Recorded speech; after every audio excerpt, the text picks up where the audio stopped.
Mayor and Council. So first of all, I want to make it very clear that this has got nothing to do with what the purpose is for this building.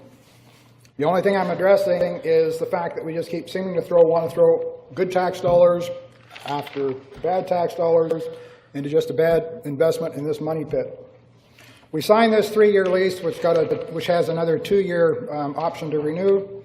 It means that the taxpayers are not just looking at an $11,000 subsidy for the building. We're also looking at potentially at least another $700,000 over a 2-year period if we're going to bring up to date or deal with all of the deficiencies that were recognized in a previous engineer's report. All of these numbers that are presented have come from city staff or straight from city reports. These aren't any speculative numbers on my part. So what we're into that building for right now, which incidentally has got an assessed value of $283,000. We purchased it for $5.25, put a roof on it, some heating, ventilation, and air conditioning work, and a surprise number came up that we spent $38,000 fixing a sprinkler system in there that was allowed to freeze 1 year because apparently the tenant didn't keep the building heated and the sprinkler system froze. So I don't know what kind of assurance we have that that sort of thing won't happen again and that the taxpayer is not going to be the one that's liable for it. Then we had a $5,500 RJC report, which is the one that I'm referring to, which means that before we got into the end wall repairs on Nickel Street, we were into $608,000 on a building that has an assessed value of $283,000. If the $194,000 is what it actually cost to do Nickel Street, and I haven't determined that is the final number, it may have actually been a little bit less because there was a contingency in there that may not have been all used up. We have $802,876 right now in a building with the assessed value of $283,000. I'm referring to this engineer's report, and that was the one that was done in 2012. And in that report, there was a statement or an estimate of probable cost to fix up the deficiencies that were identified after a very lengthy engineer's study of that building. So his estimate of probable cost was $922,000 and change. I'm assuming this $194 that we just spent can be deducted from that, which leaves us with another $700,000 to complete dealing with the deficiencies that were identified. The option, of course, is just ignore the deficiencies and let the building continue to deteriorate, which doesn't sound like good logic either. So when you take those numbers and add them together, you have the total tax dollars to date of $802,000. That's what we have in there. We can expect another $727. Means we're going to have $1,529,000 in there. Again, on a building that has an assessment of $283,000. There was a staff report in December the 3rd, 2013, and it contained this following directive. Staff recommends that this building will require $160,000 a year for at least 5 years to bring this building up to an acceptable standard. So that pretty much supports the estimate of probable costs that RJC came up with. It also went on to say that investing in the building will also indicate support for its current use. So once we're into this, it's not just the $11,000 we're committing to, it's updating that building and what it's going to cost to do that.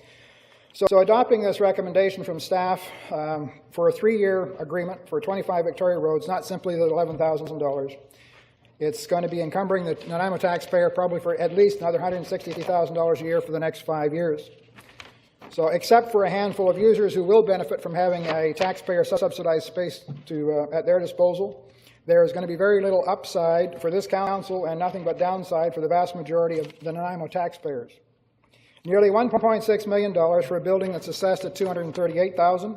That's nearly as bad as spending $72 million for a $42 million building, which is just about as bad as spending $15 million on a new office without having any comparative bids because we don't go to tenders. So another $700,000 on Victoria Road is such an obvious waste of tax dollars, I'm amazed council is really even giving it serious consideration. To quote Councillor Greaves in December of 2012, he said it was a heck of a lot of money and it's better off just knocking the darn thing down. And I agree with Councillor Greaves 100%. Now, I do realize we're in an election year, and I do realize that there are votes to be had by this decision. And I also realize that there are votes to be lost by this decision. That's up for you to decide. So that pretty well deals with just the building itself and some of the concerns. But I read through the agreement that is proposed to be signed with the Harbour City Theatre Alliance, and there's some questions on there that are just raise a few questions. Any page number that I'm referring to is the agenda page number. So it's a number on the bottom. So if you're trying to find it in the agenda, that's where it's tucked away. So the first thing we see on page 13 is the fact there was only one group that submitted a proposal. So there's nothing to really compare to. But the next thing that struck me was the group that's coming forward is putting $126 on the table when they sign the agreement. The city taxpayer is handing over a check for $2,875 at the same time. That is one quarterly installment, I assume. And I say assume because I'm not really sure what the actual deal is. Because the language on it's page 21 of the agenda, and it's item 27. It says that it refers to the operating grant of $11,350, but it doesn't say that that grant is an annual grant. It doesn't say that's the amount for the year. And the thing that makes it a bit more confusing is it goes on to say that for the purpose of this agreement, in 2014, this current year, 50% of the operating grant, which again has only been identified as $11,350, shall be provided upon signing, and the remaining 50% in October. So the question comes to me, is it 50% of $11,350 or is it 25% of $11,350? It's really not clear. On page 16, agenda page 16, item number 4, it says the licensee shall pay all taxes. It refers to municipal taxes. But I didn't realize that this building was actually going to incur municipal taxes. I would have thought they would have had a complete tax grant or just be forgiven, that's all. Page 18, item number A, it says if the licensee fails to repair or maintain the building, the city shall do it and charge the licensee. Well, that's not very comforting because is there a financial guarantor for the society? Because clearly if they don't have the funds to do the repairs in the first place, the idea of the taxpayer doing them and then submitting a bill to them if they couldn't pay it in the first place doesn't seem like a very sure way of getting your money back. Page 18, item D, it says the city shall maintain and repair roofs, exterior walls, foundations, etc. So that's when we start in on the $160,000 a year for the next 5 years. That's in addition to the $11,000. Page 18, item G, it says the city shall be responsible for maintenance of the snow removal on the sidewalks. I guess that's because it's a city building. I would have thought they'd maybe shovel their own sidewalk.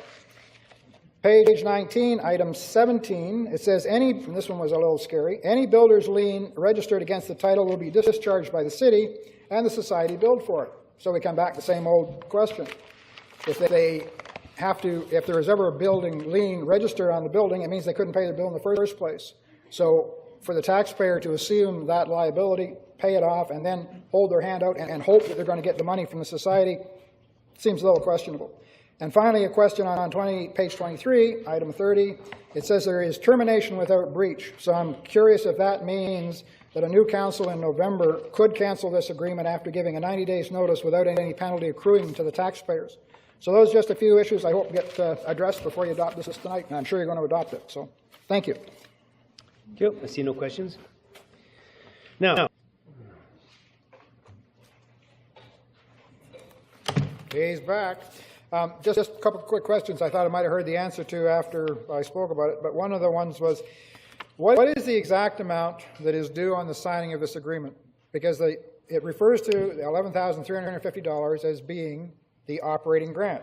And it says for the purpose for 2014, the operating grant, there will be 50% of the operating grant paid at the signing, and then the other 50%. So is it 50% of the $11,350, or is it 50% of half of that? Because it's only a half year. Actually, it's only 5 months we're talking about. It's really, Mr. Shaky, sorry. Mayor Ratan, as I read the agreement, is half of the $11,000 for this year.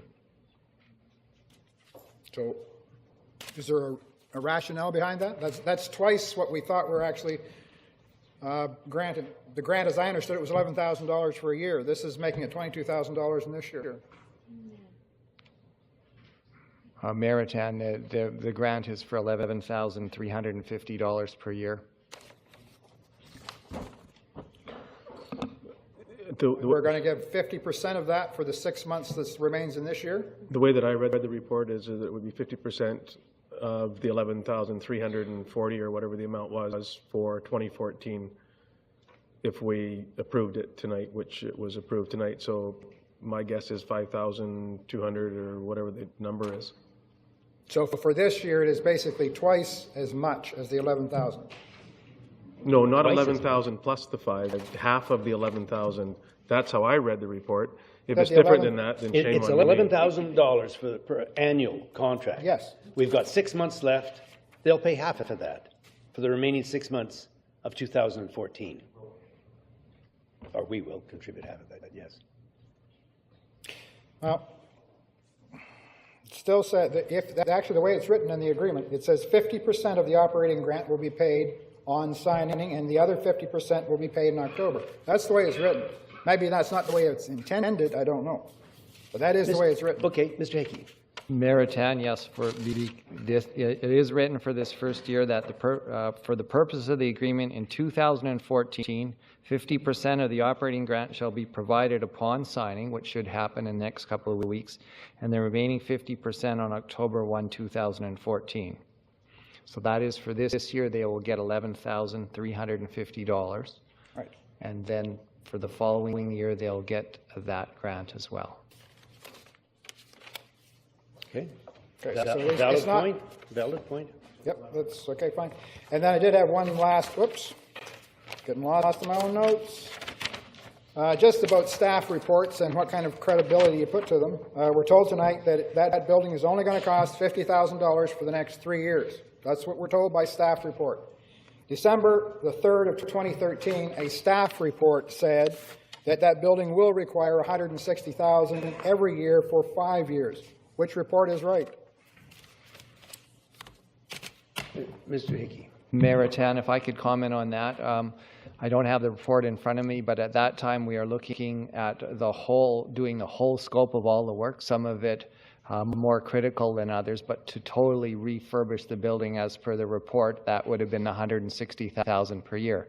At that time, there was discussion among council and staff at budget sessions. We elected to do the $160,000 because the wall on Nickel Street was really a safety issue and a hazard. So that was moved ahead. The only other component, based on all our budget discussion and work in the last year, we've determined that the roof is for $50,000, it needs to be done. And so that is the scope of work. Okay. Thank you.